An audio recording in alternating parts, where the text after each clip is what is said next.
Es fängt eigentlich schon am Vortag an, wenn man die Ausrüstung zusammenstellt, dann muss man schon mal antizipieren, was auf einen zukommt.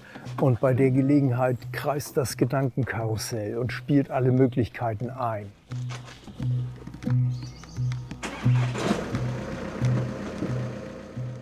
Ich habe immer eine Mischung aus automatisierten Vorgängen und solchen, die ganz spontan aus dem Bauch kommen, indem man schon auf der Fahrt zum Hochsitz überlegt, wie ist der Wind, wo sitze ich am besten.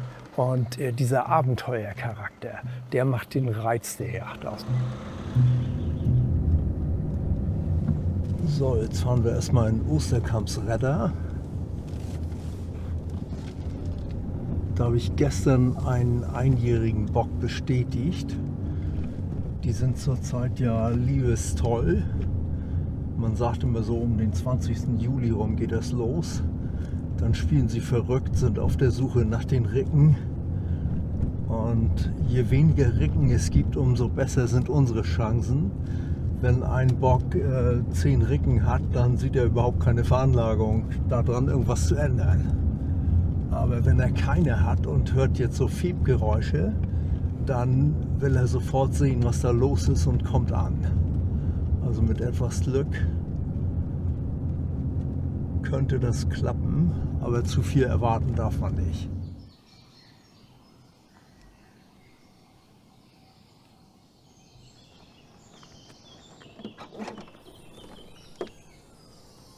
Das ist auch sehr wichtig, dass man Abläufe vorher geübt hat.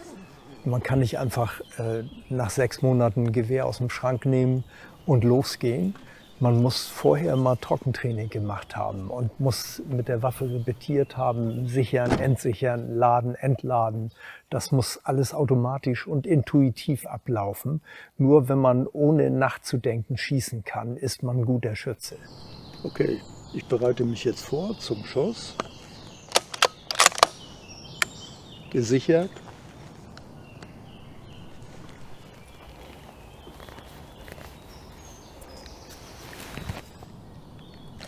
Okay, kann losgehen.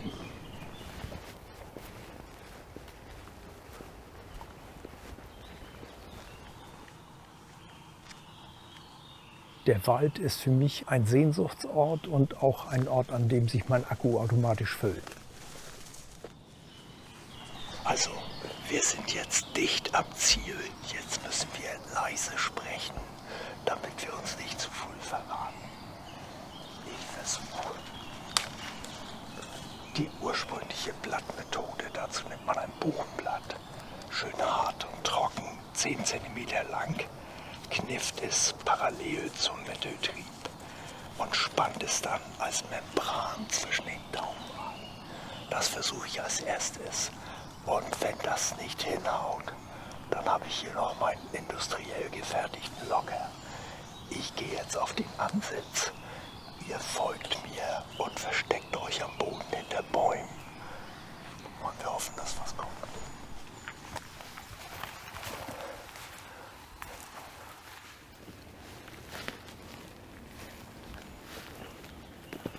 Ihr könnt hier bleiben. Ihr könnt euch hier hinbegeben. Ich hatte einen Kumpel, der hieß Hansi Panje.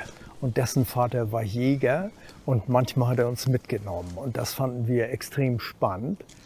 Und das hat mich nie wieder ganz losgelassen.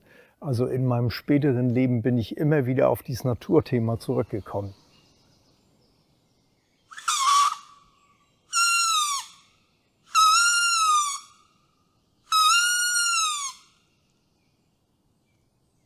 Ich war mit dem Referendariat dann fertiger ausgebildeter Gymnasiallehrer und bin in Schwartau ans Leibniz-Gymnasium gekommen, meine erste Stelle. Und meine Frau ermutigte mich, weil ich ja nun die Zeit da alleine verbrachte und manchmal war das ein bisschen langweilig, den Yachtschein zu machen. Die sagte, das ist die letzte Gelegenheit im Leben, wo du das ganz entspannt machen kannst.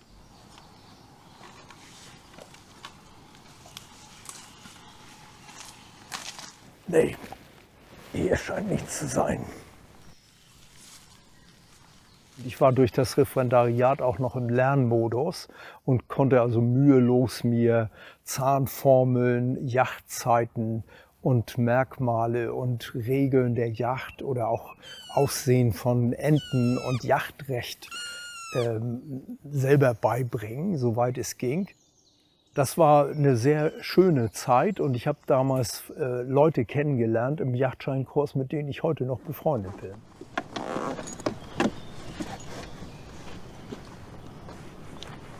Okay. Fahren wir in den Riesebusch West.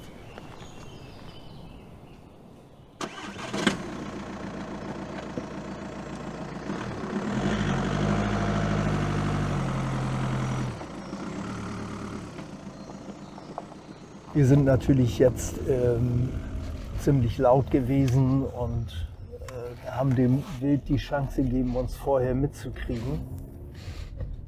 Mal sehen. Schauen wir mal. Der Tag ist ja noch jung.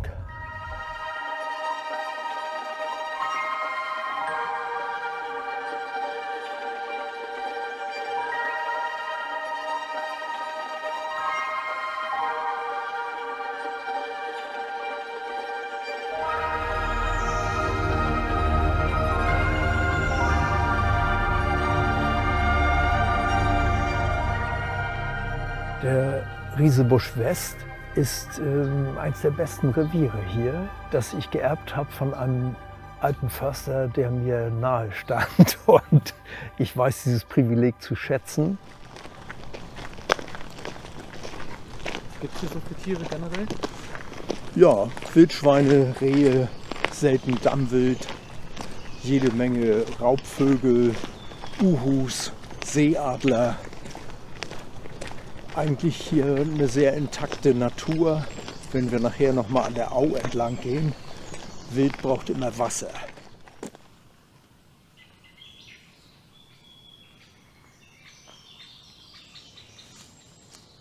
Es ist ein kleines Revier, aber ein echtes Schmuckstück, weil wenig Spaziergänger darin sind, keine Mountainbiker, keine Wahnsinnigen.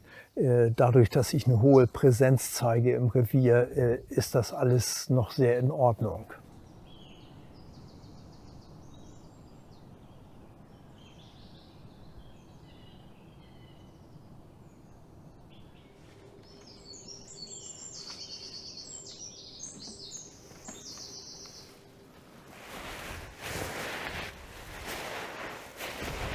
Generell muss man natürlich so gut getarnt sein wie möglich, ne? Auch gerade Geräuschtarnung.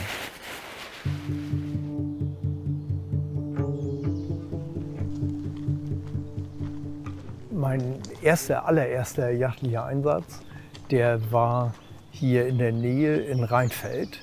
Und da hatte ich ein Reh frei. Ich sollte also ein Reh weiblichen Geschlechts schießen. Und das gelang mir auch. Aber der Schuss war schlecht, der war zwar tödlich, aber ich hatte schräg durch den Körper geschossen und dadurch war das Reh von innen grün. Darminhalt hatte den kompletten Wildkörper ausgefüllt und ich wusste das nicht. Ich dachte, das muss immer so stinken, das ist Jagd. Ich habe das also aufgebrochen und wäre fast in Ohnmacht gefallen, weil das so widerwärtig gestunken hat.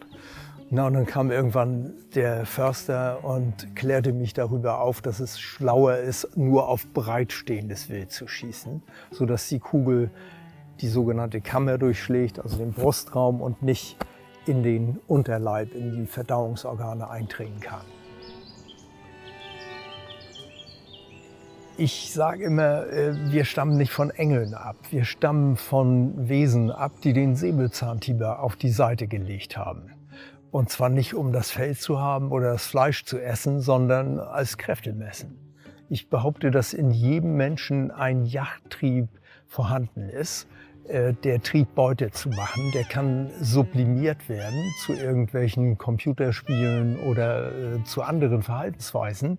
Aber in der Grundstruktur ist das in jedem Menschen angelegt. Und ich finde, es ist ein Zeichen von Dekadenz, wenn man nicht mehr weiß, woher das Schnitzel kommt und wie so ein Vorgang wie etwa Schweinschlachten aussieht. Es ist brutal Und ich kann verstehen, dass das Menschen abschreckt. Aber der Tod im Wald, wenn man ein Tier sauber trifft, es gibt keinen schöneren Tod.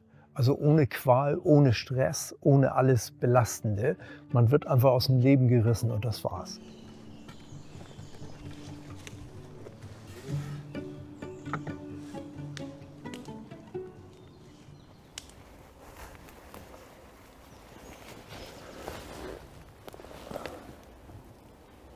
Vogel.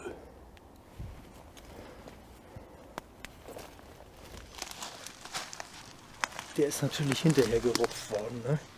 Das war mal, ich würde sagen, Mäusebossart. Vielleicht ein Sturmschaden. Vielleicht hat ihn auch am Boden ein Fuchs erwischt. Keine Ahnung.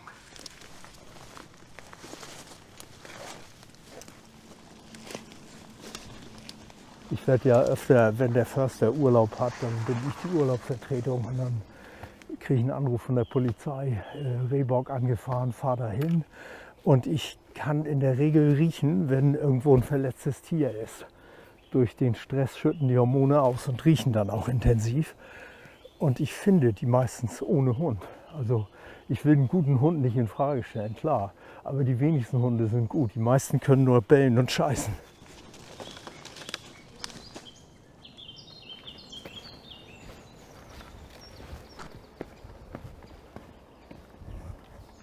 Hier sieht man einen typischen Fegeschaden an einem jungen Baum. Hier hat ein Bock sein Gehörn gerieben und dadurch die Rinde auf einer Seite komplett beschädigt.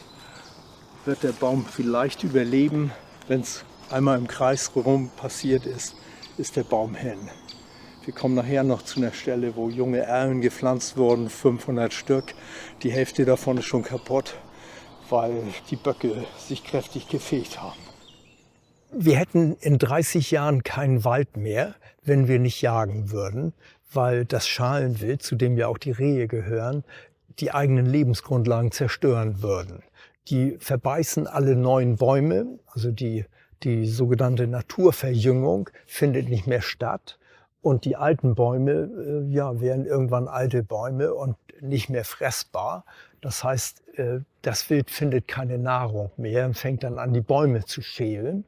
Und dann sterben auch die Bäume ab und irgendwann ist alles weg.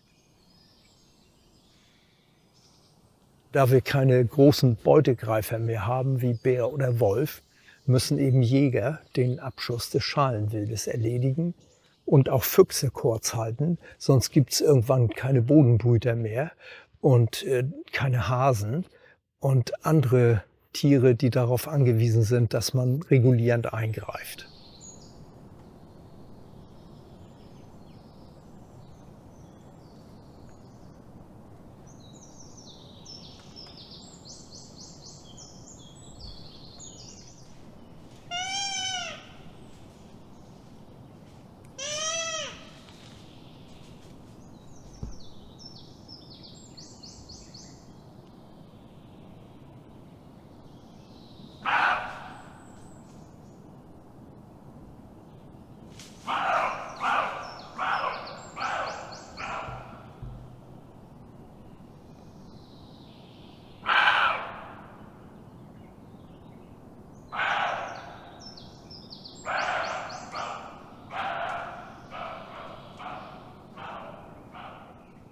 Das war eine Ricke, die hat auch ihre Kitze hier und die sagte ihnen jetzt gerade, versteckt euch, haut ab, das Arschloch ist da.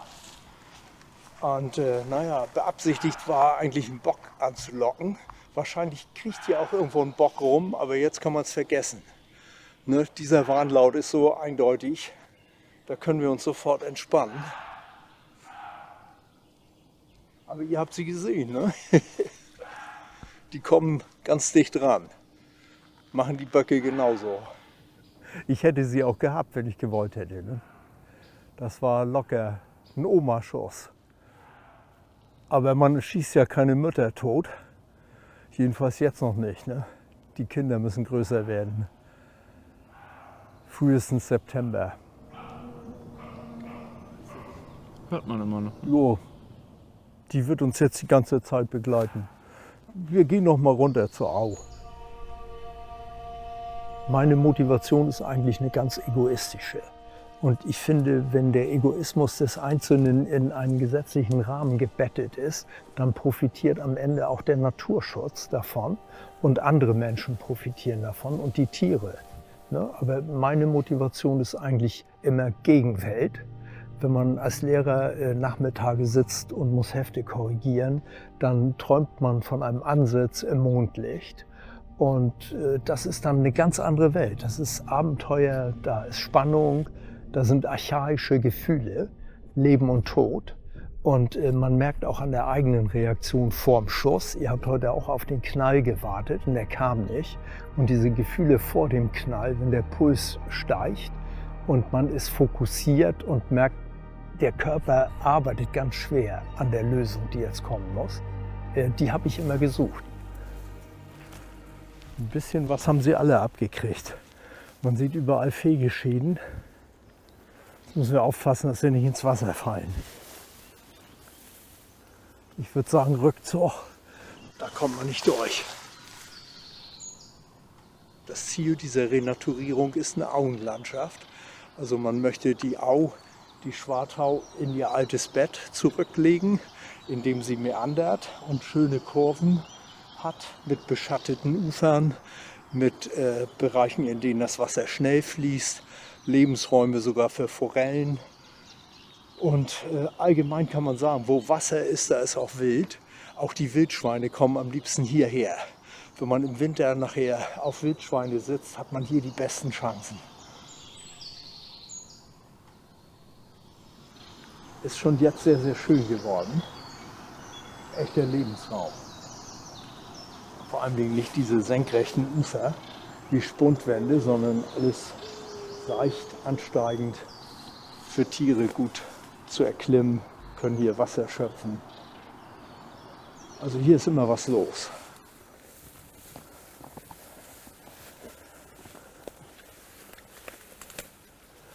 Hier ist dieses indische Springkraut.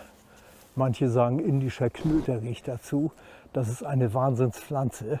Wenn man die abreißt und sie fällt irgendwie ins Wasser, völlig egal, verkehrt rum gibt es nicht, wächst überall an, hat fantastische Blüten, die Imker sind begeistert, aber das Zeug überwuchert die heimischen Pflanzen, wird 3 Meter hoch, die Stängel sind armdick nachher.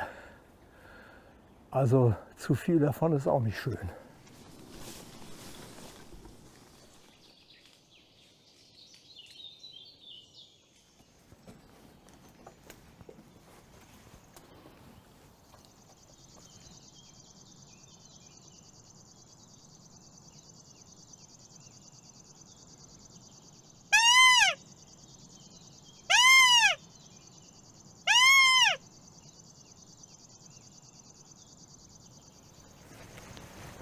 Sieht aus wie ein Reh, aber ist garantiert keins. Nee, Pflanze. Man fängt irgendwann an zu spinnen, dann sieht man überall Rehe. Nee, können wir knicken. Hier ist nichts.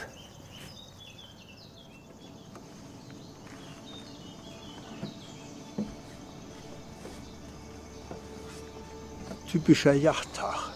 Man hat vorher doch irgendwie heimlich hohe Erwartungen, zieht dann los und denkt, komisch, gestern hast du hier noch einen Bock gesehen, heute nichts. Die Enttäuschung ist besonders dann da, wenn man zum 10. Mal losgegangen ist und es passiert nichts und gleichzeitig weiß man, da ist was. Man geht am Flussufer spazieren, kommt über ein Stück Lehm und sieht überall Fährten und weiß, das Wild ist da, aber man kriegt es nicht zu Gesicht. Und dann kommen irgendwann Selbstzweifel. Was machst du überhaupt verkehrt? Ne? Hast du immer Rückenwind beim Pirschen? Man muss ja jedes Mal einen kühlen Kopf behalten und versuchen, die Ursachen zu ermitteln. Aber vor allen Dingen muss man unverdrossen bleiben. Man muss einfach ganz cool sagen, ich gehe jetzt mal 2 Stunden in den Wald und sehe, was passiert. Und wenn gar nichts passiert, ist auch gut. Dann bestimme ich ein paar Vogelstimmen. Mein alter Freund Rolf Berndt, der sagte immer, wenn du nicht den harten Blick hast, dann brauchst du gar nicht in den Wald gehen. Und damit meinte er, wenn du nicht bereit bist und auch wirklich Beute machen willst, dann kannst du zu Hause bleiben. Und ich bin heute bereit geworden und ich will jetzt Beute machen.